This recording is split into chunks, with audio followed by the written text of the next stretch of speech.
Gloire à Dieu. Psaume 60, verset 14. Psaume 60, 14. Et Genèse 39, verset 1 à 6. Et le verset 19 à 23. C'est le même passage que nous avons lu il y a des semaines. Genèse 39, 1 à 6 et 19 à 23. Ça fait, je crois, déjà 4 ou 5 dimanches que nous sommes en train de parler sur les grands secrets bibliques de la réussite et du succès. Et nous avons commencé à parler, je crois, il y a 3 ou 4 dimanches, des secrets généraux, ou du principe général de la réussite ou du succès, qui est être sûr que Dieu est avec nous. Être sûr que Dieu est avec nous dans tout ce que nous faisons. Nous lisons Psaume 74, la Bible dit « Avec Dieu, nous ferons et il écrasera nos ennemis. » Genèse 39, 1 à 6. On fit descendre Joseph en Égypte et Potiphar, officier de Pharaon, chef des gardes égyptiens, l'acheta des Ismaélites qu'il y avait fait descendre. L'Éternel fut avec lui et la prospérité l'accompagna. Il habitait dans la maison de son maître l'Égyptien. Son maître vit que l'Éternel était avec lui et que l'Éternel faisait prospérer entre ses mains tout ce qu'il entreprenait. Joseph trouva grâce aux yeux de son maître, qu'il employa à son service, d'établir sur sa maison et lui confia tout ce qu'il possédait. Dès que Potiphar lui établit sur sa maison et sur tout ce qu'il possédait, l'Éternel bénit la maison de l'Égyptien à cause de Joseph. Et la bénédiction de l'Éternel fut sur tout ce qui lui appartenait, soit à la maison, soit au champ. Il abandonna aux mains de Joseph tout ce qui lui appartenait, et il n'avait avec lui d'autre soin que celui de prendre sa nourriture. Verset 19. Après avoir entendu les paroles de sa femme qui lui disait « Voilà ce que m'a fait ton esclave », le maître de Joseph fut enflammé de colère. Il prit Joseph et le mit dans la prison, dans le lieu où les prisonniers du roi étaient enfermés. Il fit là en prison. L'Éternel fut avec Joseph et il étendit sur lui sa bonté. Il est mis en faveur aux yeux du chef de la prison. Et le chef de la prison plaça sous sa surveillance tous les prisonniers qui étaient dans la prison. Et rien ne s'y faisait que par lui. Le chef de la prison ne prenait aucune connaissance de ce que Joseph avait en main, parce que l'Éternel était avec lui. Et l'Éternel donnait de la réussite à ce qu'il faisait. Amen. Amen. Amen. Je fais une révision rapide de ce que nous avions déjà dit. Nous avons parlé de 2 choses importantes à savoir. La première était sans Dieu, on ne peut rien faire. Rien de bon ne peut se faire sans Dieu. Et rien de durable ne peut sortir ni se construire sans Dieu. La deuxième chose importante à savoir que nous avons parlé, nous avons dit quand Dieu n'est pas avec nous dans ce que nous faisons, l'échec est assuré. Nous avons commencé à parler que quand Dieu est avec nous, premièrement nous avons dit avec Dieu, nous faisons des exploits. Deuxièmement, nous avons dit avec Dieu les lieux arides, c'est-à-dire les épreuves, les moments difficiles, se changent en des lieux de bénédiction. Troisièmement, nous avons parlé que quand Dieu est avec nous, on réussit dans tout ce qu'on fait. Et quatrièmement, c'est là où nous sommes. Nous avons commencé à parler il y a des dimanches des 10 choses qui nous arrivent quand Dieu est avec nous. 10 choses qui nous accompagnent, que nous expérimentons quand Dieu est avec nous. Nous avons pris le cas de Joseph. Et il y a des dimanches, nous avons parlé des 5 premières choses. Et ces 5 premières choses, nous avons tiré de ces 6 premiers versets. Nous avons dit que quand Dieu est avec nous, la prospérité nous accompagne. Deuxièmement, nous avons dit que quand Dieu est avec nous, Dieu lui-même fait prospérer tout sauf rien, tout ce que nos mains touchent. Troisièmement, nous avons dit que quand Dieu est avec nous, nos chefs et tous les hommes et femmes qui nous entourent verront que Dieu est avec nous. Quand Dieu est avec nous, ça ne se cache pas, ça se voit. Quatrièmement, nous avons dit que quand Dieu est avec nous, Dieu bénit tout ce qui appartient à quiconque ose nous accueillir chez lui ou nous employer chez lui. Nous avons beaucoup insisté pour dire tout enfant de Dieu est appelé à être une source de bénédiction. Et cinquièmement, c'est là où nous sommes arrêtés. Et quand Dieu est avec nous, et quand les hommes les constatent, des choses arrivent. La première, c'est qu'ils nous font confiance. Et la deuxième, ils nous confient la gestion de leur vie, de leurs biens et de tout ce qui est à eux. Amen. Nous continuons avec la 6e chose ce matin. Je prie Dieu qu'il nous fasse grâce de terminer les 10 et de conclure si ces 10 choses. La 6e chose, quand Dieu est avec nous, bien-aimés, et quand les hommes qui nous entourent savent, constatent, réalisent que Dieu est avec nous, ces hommes douteront des choses et des accusations qui seront portées contre notre esprit. Amen. Quand Dieu est avec nous et que les hommes vont réaliser que Dieu est avec nous, ces hommes vont mettre en doute tout ce qu'on dira de faux contre eux. Quand vous lisez l'histoire de Joseph, nous avons vu que son maître avait vu, son maître avait réalisé que Dieu était avec Joseph. Son maître avait compris que ce jeune homme était différent. Son maître l'a observé. Il a vu comment il craignait Dieu, comment il était intègre, comment il servait, et comment depuis son arrivée dans sa maison, tout commençait à marcher. Bien qu'il était très rare à la maison, et qu'il ne savait pas tout ce qui s'est passé, depuis un certain temps, sa femme commençait à faire des avances à Joseph, qui refusait, jusqu'à ce que ce jour arrive où cette femme veut se jeter sur Joseph. Et Joseph, par crainte de Dieu, refuse et s'enfuit. Et en s'enfuyant,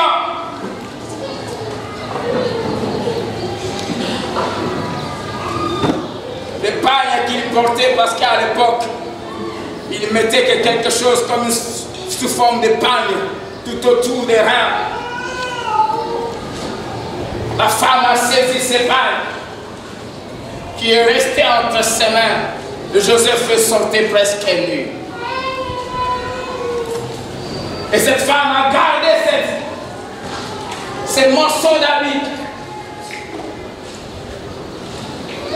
jusqu'à l'arrivée de son mari. Et pour se disculper, elle va dire à son mari, voici ce que m'a fait ton esclave. L'hébreu que tu nous as amené pour il a voulu se jouer de moi. Et face à cette situation, Joseph ne savait pas comment se justifier. J'aimerais ouvrir une parenthèse en disant que si Dieu est avec vous, la prospérité va vous accompagner, c'est vrai. La bénédiction va vous accompagner, mais aussi la présence de Dieu suscite des épreuves aussi. Amen. La présence de Dieu fera que d'autres personnes, dont le succès qui vous accompagne, dérangent, vont vous jalouser, vont chercher à vous détruire. Comme nous avons vu avec David. Parce que Dieu était avec lui, il a tué Goliath. Et les femmes se sont mises à chanter. Elles ont donné 10 000 à David et 1000 au roi. Et la Bible dit que le roi, dès ce jour, à cause de cela, quand le roi a compris que Dieu était avec David, il a voulu lui faire du mal, le tuer. Quand Dieu est avec nous, ça suscite aussi la convoitise. Beaucoup de tentations. Mais j'ai pris que nous puissions garder la chose qui fait que Dieu soit avec nous. Je vais en parler à la fin, la crainte de Dieu. Et si Dieu est avec toi, ne fais pas l'effort de chercher à te défendre quand les gens t'accusent. Bien-aimé, il est important d'avoir un bon témoignage. Le témoignage nous défend. Dieu sait défendre ceux qui le craignent. Joseph ne savait pas se défendre. Qu'est-ce qu'il pouvait dire? Son vêtement est resté dans les mains de la femme. Comment tu vas dire que c'est faux alors que ton habit est resté dans ses mains? Comment son habit s'est retrouvé dans ses mains? Mais, parce que son maître avait déjà vu et constaté que Dieu était avec David, son maître n'a pas cru sa femme. Amen. Potiphar n'avait pas cru ce que sa femme lui avait dit. Première chose qui me pousse à dire ça, quand Joseph est accusé par sa maîtresse, Joseph était un esclave. Et selon la loi, l'esclave n'avait ni droit. Il n'avait pas de droit. Il était un bien privé de son maître. Son maître avait droit de vie et de mort sur lui. Deuxièmement, toujours selon la loi, l'acte que Joseph avait posé entre guillemets, dont la femme l'avait accusé, c'était un acte qui le condamnait à la mort. Amen. Mais quand cette femme accuse Joseph auprès de son mari, première chose que Potiphar fait, il se met en colère. Mais vous allez voir avec moi que cette colère était simplement pour ne pas humilier sa femme. Il prend Joseph et il va le mettre dans la prison où on mettait les officiers du roi. Qui était Joseph? Esclave. Mais son maître va le mettre dans la prison réservée aux autorités du pays. La prison réservée aux ministres.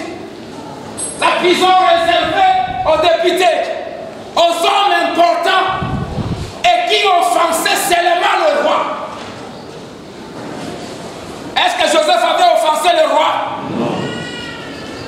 Mais son maître va nous mettre dans une prison où on place les gens qui offensent le roi. Quel est le rapport?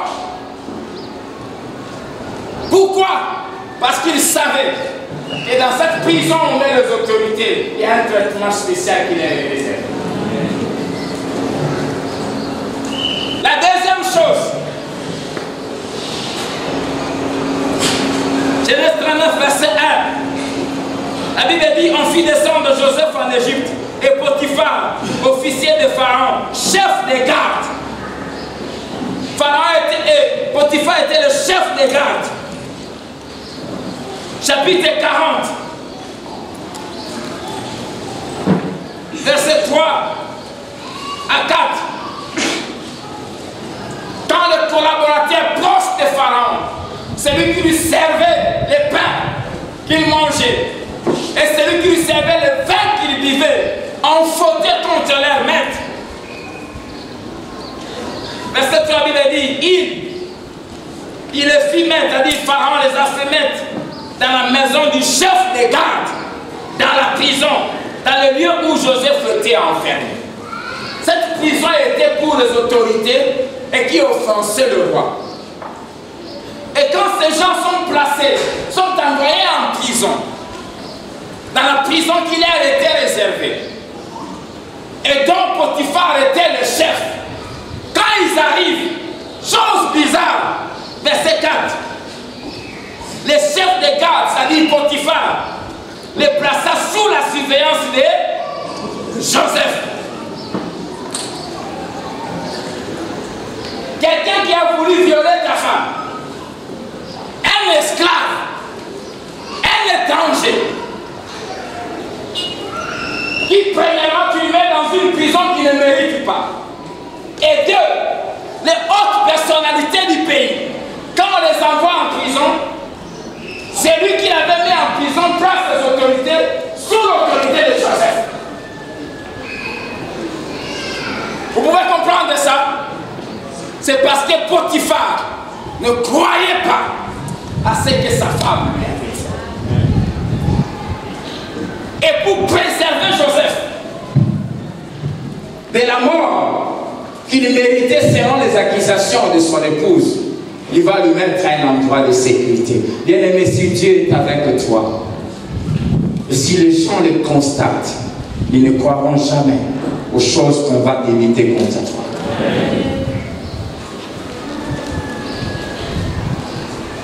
Vous savez, quand les anciens d'Israël sont allés chez le gouverneur Pilate, et quand ils se sont mis à accuser Jésus, la Bible dit que Pilate ne le croyait pas. Et Pilate savait que c'était par jalousie qu'ils l'ont accusé. Bien-aimés, la présence de Dieu nous défend. Amen. Ça nous défend. Son maître ne croyait pas en lui. C'est avec raison que l'apôtre Paul reprend cette parole du Seigneur dans 1 Timothée 5, 19 en disant à son fils: ne reçois point d'accusation contre un ancien si ce n'est sur la déposition de 2 ou 3 témoins.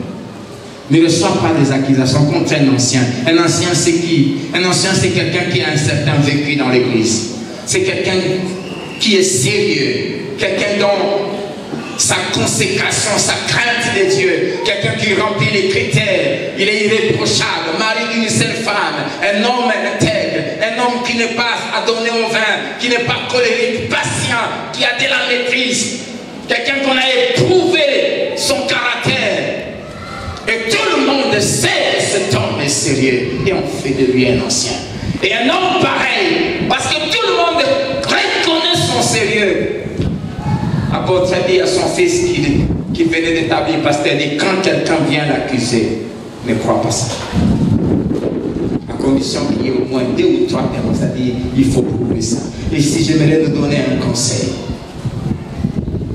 ne tombez pas dans les pièges d'ouvrir votre bouche pour commenter une accusation qu'on porte contre quelqu'un tant que vous n'avez pas les preuves. Ça, c'est le propre des Congolais. Surtout les Kinois, ne sais pas ici à Lumbashi. Les Kinois, quand ils parlent, ils vous disent: je vous dis la vérité. On a attrapé avec une femme. C'est moi qui t'ai dit. Toi qui?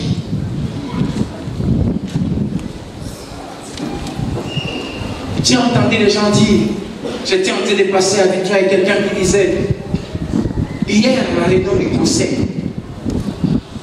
Telle personnalité a giflé un ministre. Hé, toi tu étais là. Je me suis arrêté, je l'ai regardé. D'abord tel qu'il était.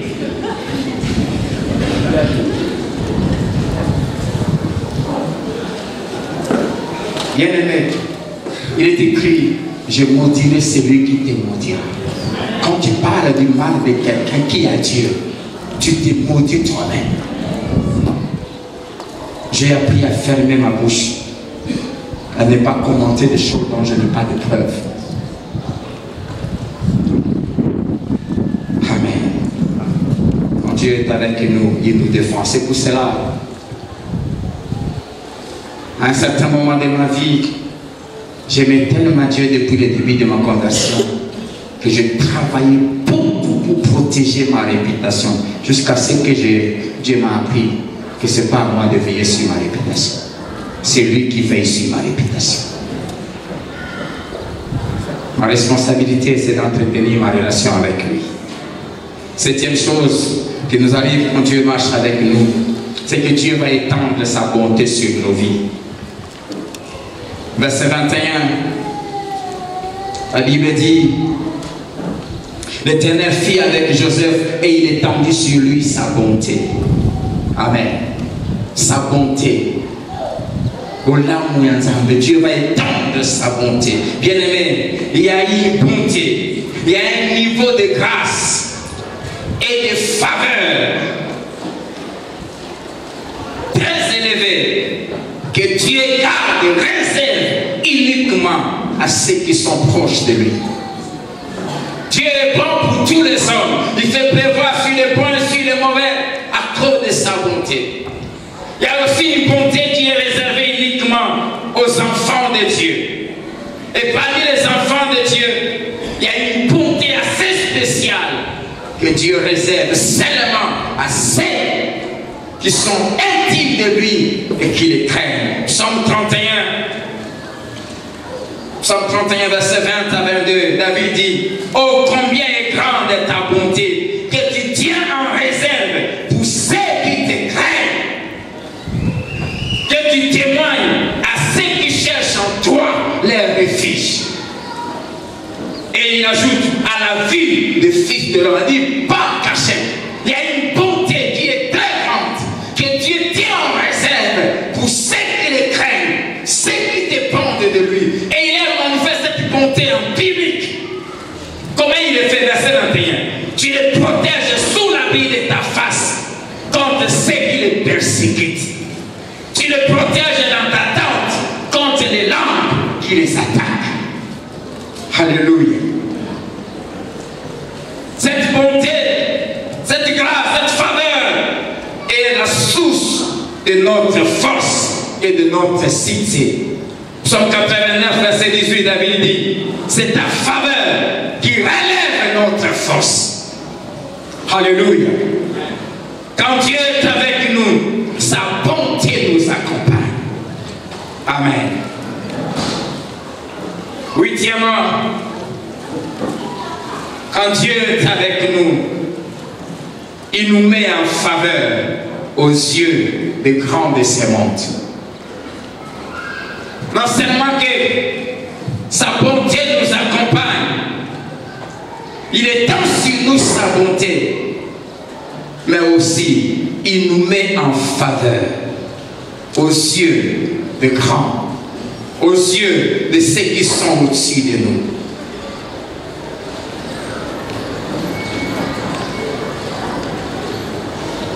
Parce que Dieu était avec David, Dieu a planté David dans le cœur de Jonathan.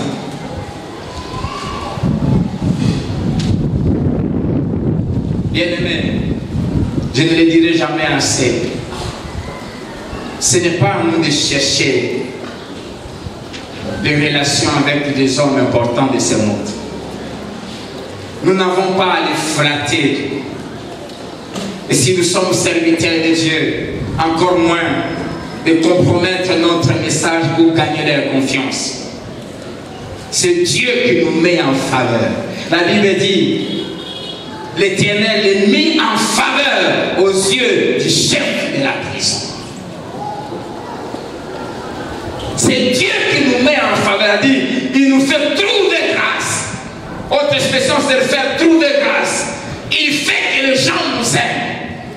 Alléluia. Il fait que les grands t'aiment, que les gens importants t'apprécient. Il nous met en faveur. C'est Dieu, pas nous-mêmes. Neuvième chose, je vais beaucoup y rester là-bas. C'est la suite du 8e. C'est que quand Dieu est avec nous, non seulement sa bonté nous couvre et nous accompagne, sa bonté nous met en faveur auprès des grands, mais aussi Dieu poussera ces grands le grand de ce monde, à nous élever, à nous confier de grandes responsabilités. Enfants de Philadelphie, Dieu nous a promis beaucoup de dignitaires ici à l'église. Mais le chemin qui mène à ça, c'est de s'assurer que Dieu est avec vous. Si Dieu est avec vous, il fera que là où tu travailles, les gens t'aiment. Il te fera rencontrer des gens importants qui vont t'apprécier. Et Dieu va te mettre en faveur auprès de ces gens-là.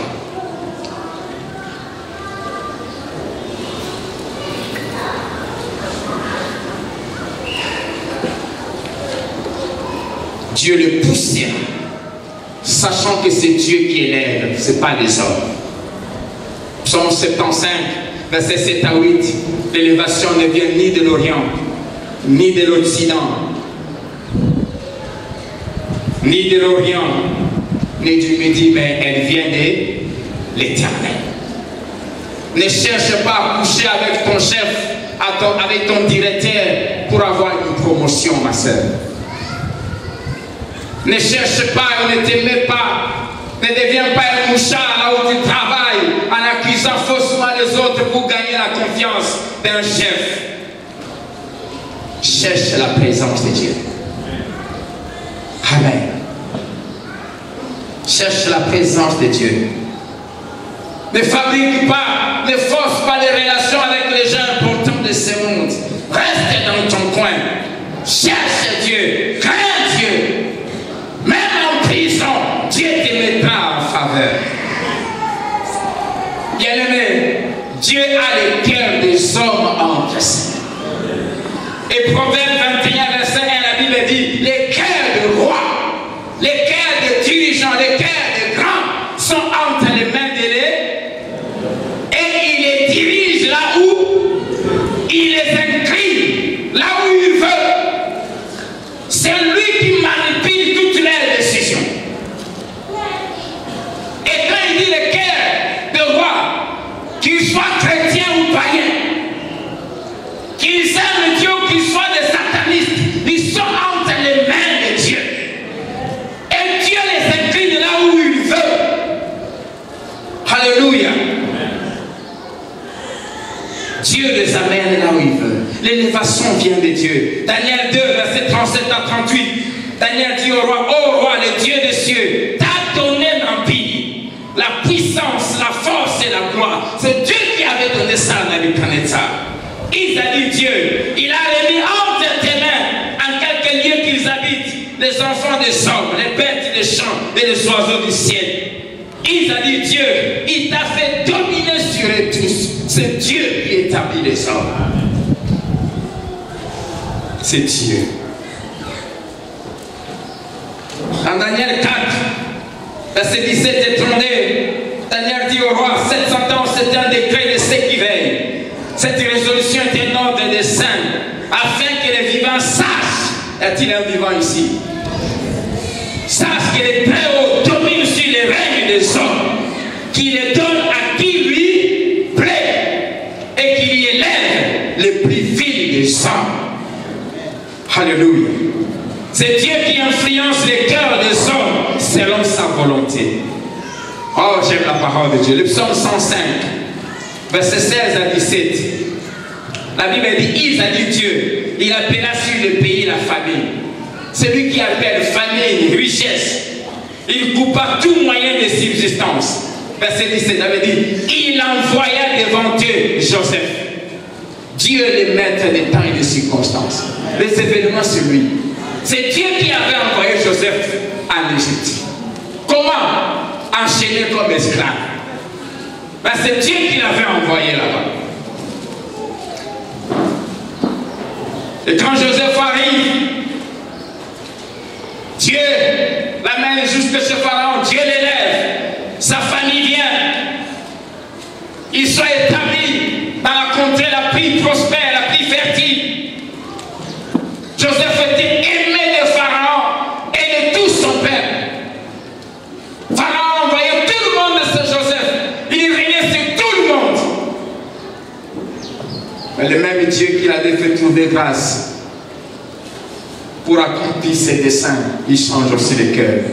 Écoutez ce que la Bible, le verset 25, du psaume 105 dit. Il, c'est-à-dire Dieu, il changea leur cœur, les cœurs des Égyptiens, au point qu'il haïssent son peuple et qu'il traitait ses serviteurs avec perfidie. Y a-t-il quelqu'un qui vit la haine là où tu es? Sache que cette haine-là, que cette tente, que ce chef manifeste envers toi, c'est Dieu qui a changé son cœur.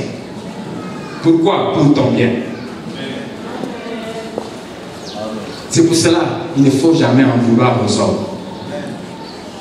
Alléluia. Il changea leur cœur. Exode 14, verset 5. Dieu dit à Moïse, je l'ai endurci le cœur de Pharaon. Il va vous poursuivre alors qu'ils étaient déjà sortis.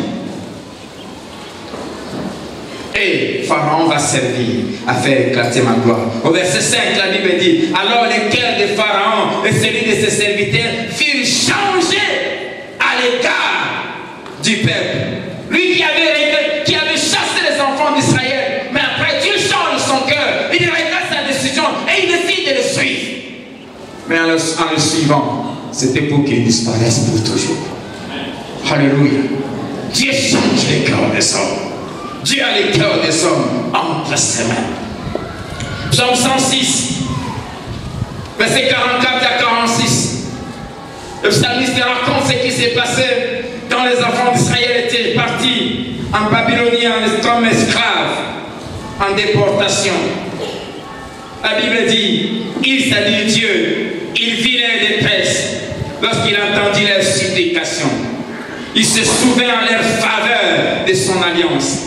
Il eut pitié selon sa grande bonté. J'aime le 46. Et il excita la compassion de tous ceux qui les retenaient captifs. Amen. Il excita la compassion. Ceux qui dominaient sur eux, Dieu a changé leur cœur de telle sorte que du coup, et qu'ils les maltraitaient, ils ont commencé à avoir pitié. Ils se sont dit, ah, laissons-les partir. Je déclare que ce matin, Dieu excite la compassion de tous ceux qui dominaient sur toi. Il te libère. Il te lâche. Alléluia. Esdras chapitre 1, verset 1 à 2. Esdras nous raconte ce qui s'était passé, comment Dieu avait excité cette compassion. La première année de Cyrus, roi de Perse.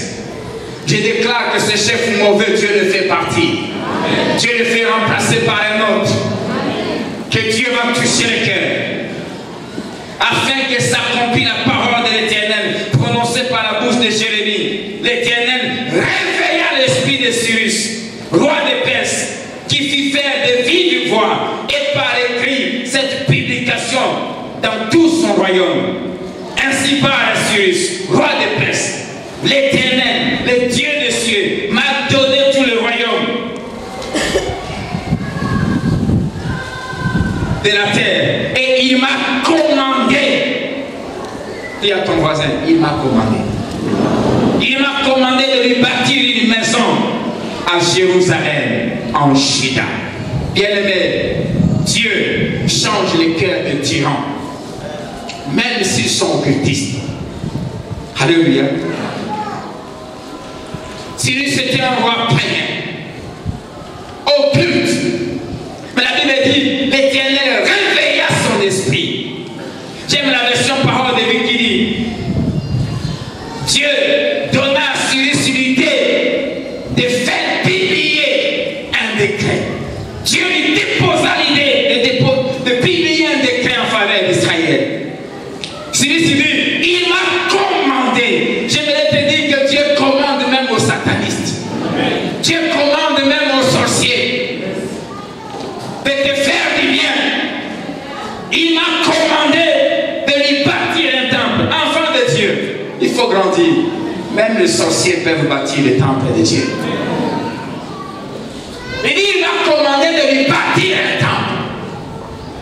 L'or et l'argent appartiennent à qui? Tous les biens des banques qui sont dans toutes les banques du monde appartiennent à Dieu. Peu importe le nom de propriétaire de ce compte, ça appartient à Dieu. Et dans sa souveraineté, Dieu peut décider d'utiliser un homme mauvais pour pour te faire du bien. C'est pour cela qu'il faut toujours avoir du discernement. Il m'a commandé. Alléluia. Et Dieu a ordonné à Cyrus de libérer son peuple. Je déclare que ce matin, Dieu ordonne la libération de ton dossier qui était bloqué par ce chef. Je déclare que ce matin, Dieu ordonne qu'on te rende justice là au tribunal. Alléluia. Écoute ce que Dieu dit, Ésaïe 43, versets 6 à 7. Il dit, je dirai au septentrion, dors, et au midi, ne retiens point. Fais venir mes fils des pays lointains et mes filles des extrémités de la terre. Tout ce qui s'appelle de mon nom et que j'ai créé pour ma gloire, que j'ai formé et que j'ai fait. Alléluia. Dieu dit, je dirai au midi, dors. Et au septentrion, ne retiens pas. Ce matin, Dieu donne le sort aux hommes qui détiennent ton argent, qui détiennent ton dossier, qui détiennent et qui bloquent ta promotion. Ils reçoivent l'ordre de Dieu ce matin. Lâchez ces dossiers. Oh, je déclare que cette semaine, c'est une semaine où tu vas vivre des choses, des déblocations, des choses qui étaient bloquées. Des dossiers que tu attendais depuis des années. Ça va se débloquer. Car Dieu donne l'ordre ce matin. Il dit, ne retiens pas. Mais, tu as dit Amen. Mais cet ordre ne concerne pas tout le monde. Il dit, tout ce qui s'appelle démon, non. Voilà la condition, première condition. Il faut être appelé de son nom. C'est-à-dire être né de nouveau, être enfant de Dieu, avoir reçu Jésus comme sauveur et Seigneur, avoir un jour pris la décision de dire non au diable, non au péché, non au monde et oui à Jésus, mais d'une manière décisive et définitive. Ce qui s'appelle de mon nom. Deuxièmement, que j'ai créé pour ma gloire. Cet ordre concerne ceux qui ont été créés en Christ et qui vivent pour la gloire de Dieu. Si tu vis pour la gloire de Dieu, personne ne retiendra ce qui est à toi. Que j'ai créé pour ma gloire, pour mon honneur, pour ma fierté, ceux qui honorent mon nom, ceux qui défendent mon nom. Et troisièmement, que j'ai formé et que j'ai fait. Si tu as une vie consacrée à la gloire de Dieu. Philadelphie, je l'ai dit tout au long de la semaine, je vais le répéter à la réunion des ouvriers demain. Nous passons à une phase d'une grande gloire où Dieu nous amène. Et si vous voulez aller là-bas, il faut vivre pour la gloire de Dieu. Il faut être un passionné de Dieu, un amoureux de Dieu. J'ai été très édifié ce matin. Mon bien-aimé, il est dans une petite équipe qui prie avec moi, qui veille avec moi tout. C'est les nuits de samedi à dimanche. On commence de minuit jusqu'à 3h, nous débordons toujours, parfois on va à 3h30, 13h. Et déjà dès 21h, 22h, c'est là. Mais même celui qui a conduit la prière l'année aujourd'hui, on a prié. Vers les 5h, il n'a pas de voiture, ils sont sortis. Il est rentré juste chez lui, il est marié. Sa femme même vient d'accoucher il n'y a pas longtemps. Je suis arrivé ici à 6h45, 40-45. Je suis rentré au bureau, je commençais à prier. Et j'ai entendu sa voix dans la salle de prière en train d'intercéder. Je me suis dit, moi j'ai une voiture. Le temps de quitter chez lui, comment est-ce qu'il a eu le transport? Il est arrivé chez lui, il s'est lavé, il s'est habillé et il est déjà ici. j'ai arrêté ce que je faisais. J'ai commencé à bénir ses frères. Et j'ai dit à Dieu, donne-moi des hommes et des femmes passionnés de toi comme ça. Je suis fatigué des gens qui ont tout le temps des excuses. Si tu as tout le temps des excuses, on va te demander de t'asseoir. Deviens membre simple, tu peux venir quand tu veux. Mais maintenant, nous avons besoin de fous de Jésus. Des gens qui n'ont que Christ. Ils dorment Christ, ils pensent Christ. Tout Christ vient avant. C'est là, Dieu dit, ne le tiens pas. C'est là, Dieu dit, je vais tourner ordre. Ne touchez pas ce qui est à lui. Libérez ses dossiers, libérez ce qui lui appartient. Quand quelqu'un veut bloquer, libérez ses enfants, libérez son travail. Je dirais à midi, ne retiens pas.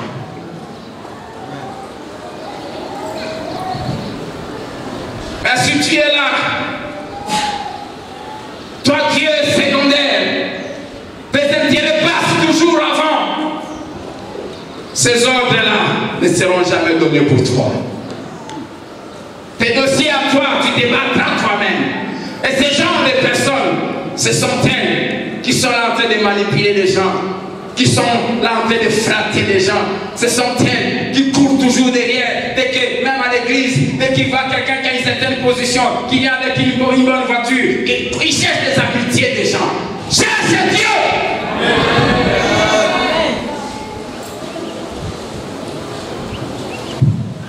Cherche Dieu! Tu perds ton temps. Maudit soit l'homme qui se confie dans l'homme.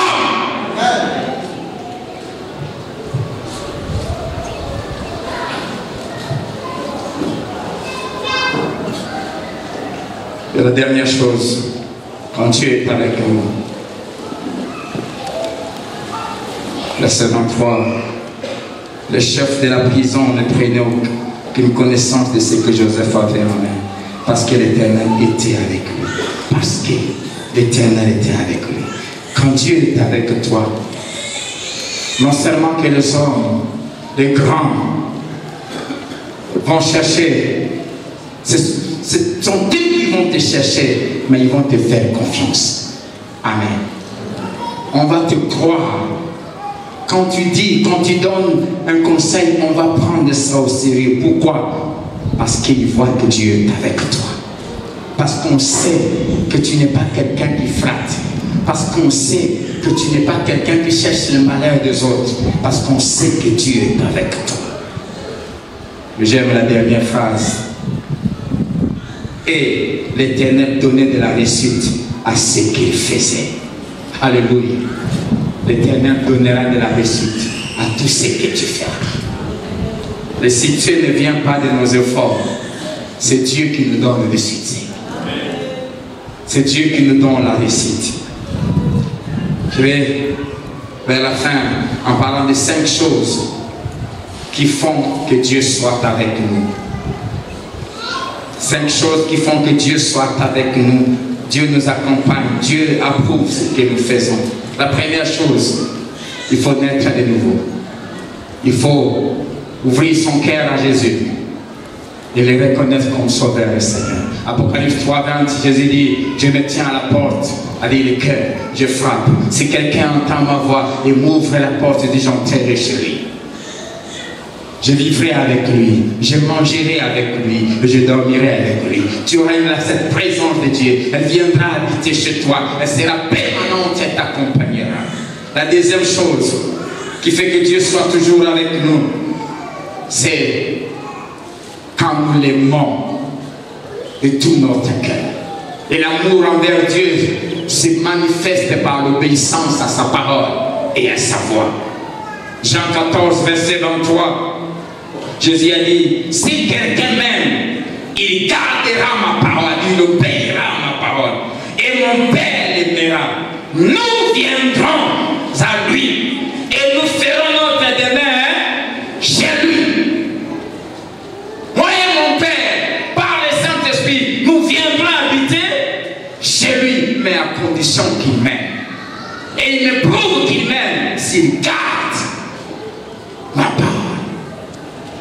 La troisième chose qui fait que Dieu soit avec nous, c'est la proclamation de l'évangile. On en a parlé pendant presque 2 mois ici. L'évangélisation. Dans Matthieu 28, verset 19 à 20, Jésus a dit, allez, faites de toutes les nations,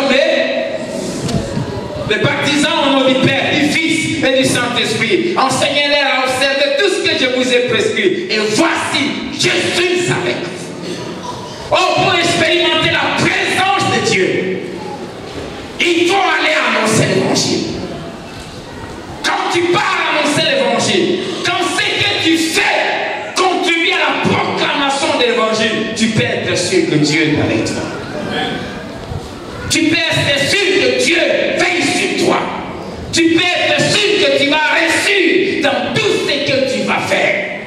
Prêche l'évangile. Parle de Jésus aux autres. Et comme nous l'avons dit, parle de Jésus par ta vie d'abord. Et apprends à ouvrir ta bouche.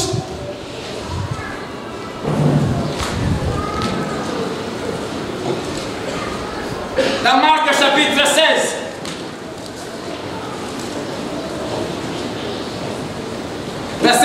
Verset 15. La Bible dit, puis Jésus leur dit, allez par tout le monde et prêchez la bonne nouvelle à toute la création. Verset 20. La Bible dit, ils s'en allèrent prêcher partout. Ils ont obéi. J'aime la suite.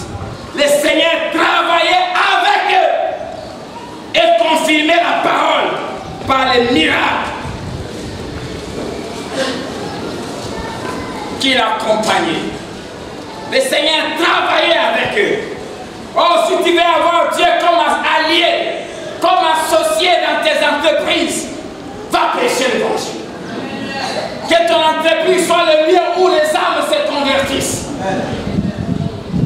Que ta carrière de médecin, ton cabinet soit le lieu où les âmes viennent trouver non seulement la guérison de leur corps, mais aussi de leurs âmes. Si tu fais ça, Dieu travaillera avec toi.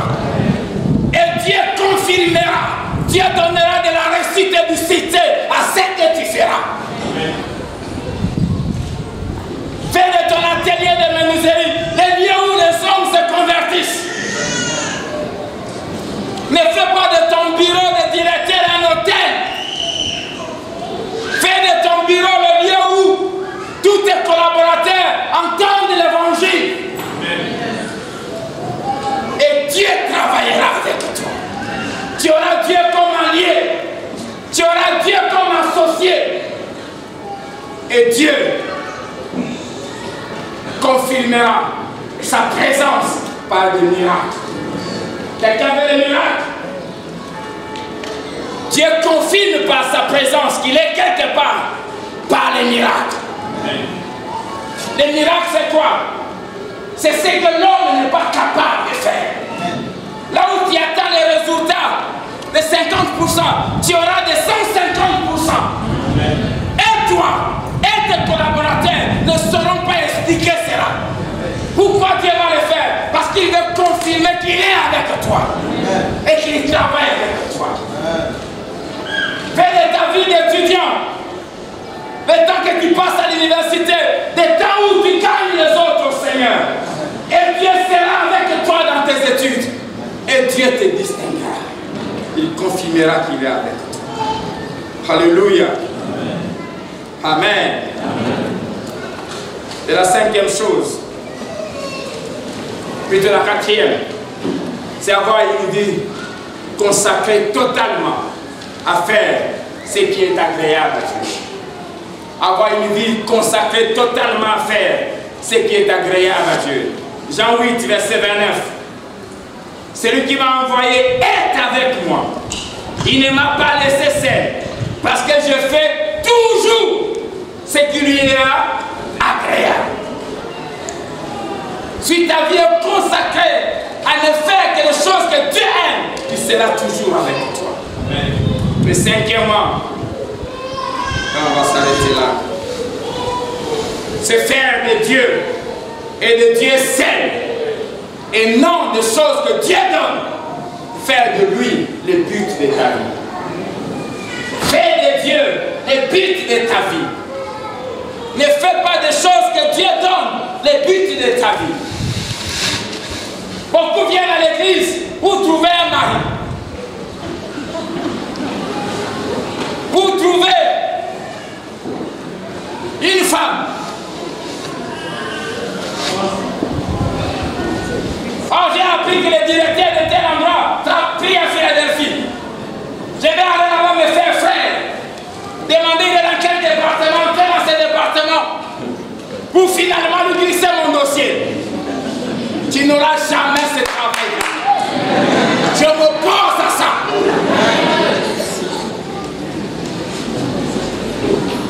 Fais de Dieu et non de ce que Dieu donne le but de ta vie. Et tu auras ce que tu cherches.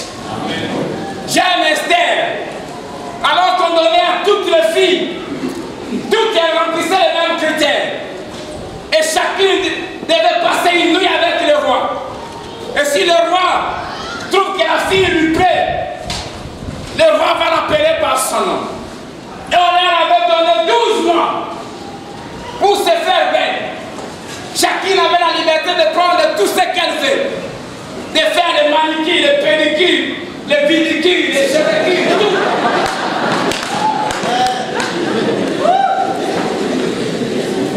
Et celles qui étaient venues pour les richesses se sont jetées dans les chevêcures, dans les pédicures, dans les siécures, tout ça. Conséquence, elles entraient, elles sortaient. Le roi jouait avec elles et elles partaient. Viens ici pour l'argent pour le mariage. Tu perdras ton temps. Mais quand le temps d'Esther est arrivé, la Bible dit, elle n'a pas pris toutes ces choses. Elle n'a pas fait toutes ces choses. Elle a demandé à Écaï, l'énigme du roi, celui qui gardait les femmes du roi. Lui connaissait les genres de maquillage que le roi aime.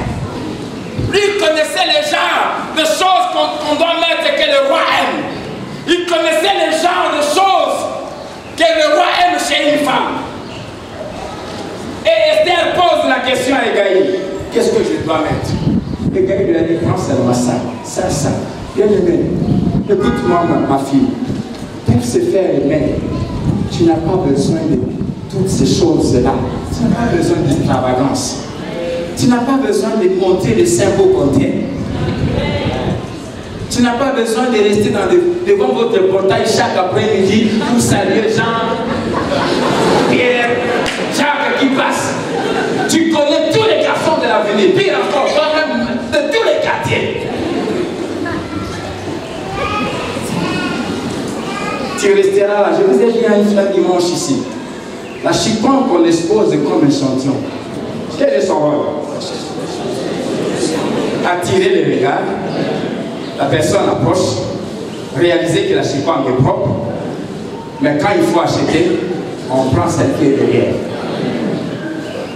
C'est pour dire, on ne pousse pas celle qui s'expose. Celle qui s'expose a pour rôle de montrer que non, les femmes ont de jolis seins. Mais quand on veut épouser, on cherche celle qui garde ses seins à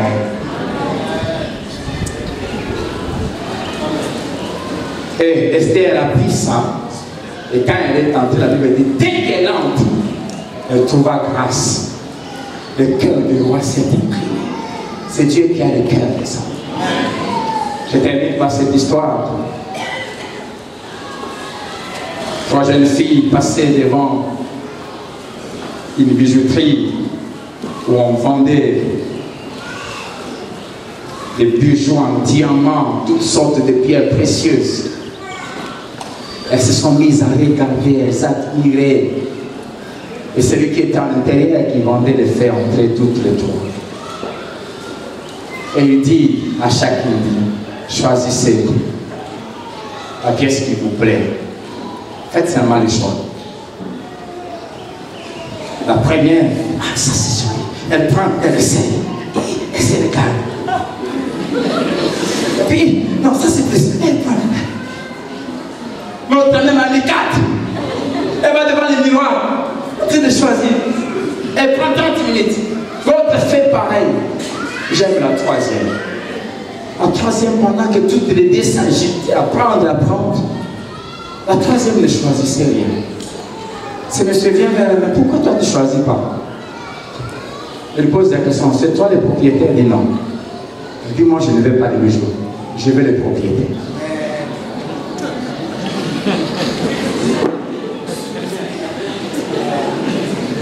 Et toi? Et les bijoux là?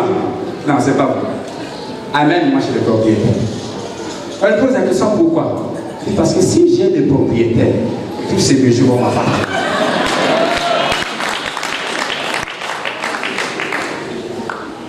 Ne viens pas ici pour les mariages, les élévations, les bénédictions que Dieu donne. Cherche le propriétaire des cieux. Son nom, c'est Jésus. Quand tu as Jésus,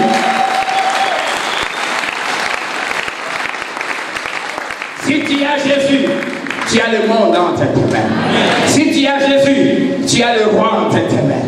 Si tu as Jésus, tu as toute la terre et ce qu'elle renferme entre tes mains. Et tu ne te battras pas pour les choses de la terre. Parce qu'elles sont déjà à toi. C'est pour cela qu'il a dit, cherchez premièrement le royaume et sa justice. C'est ça qu'il faut chercher. Et toutes ces choses nous seront. Quand tu as le royaume, c'est-à-dire que tu as le propriétaire de la terre, toutes les choses de la terre te seront. Tu ne vas pas les chercher. Elles te seront données. Amen. Une seule chose fait fuir la présence de Dieu, c'est le péché. Tu veux que Dieu soit toujours avec toi, il faut haïr le mal. Dieu ne peut pas être avec toi quand tu couches avec les hommes d'autrui. Dieu ne peut pas être avec toi si tu es deuxième femme. Si quelqu'un t'encourage dans ça, il ne t'aime pas. Dieu ne peut pas être avec toi quand tu vis dans la corruption du travail. Frère, fais-toi des illusions, tu es en train de te tromper toi-même. Dieu ne peut pas être avec toi, étudiant, si tu es un tricheur.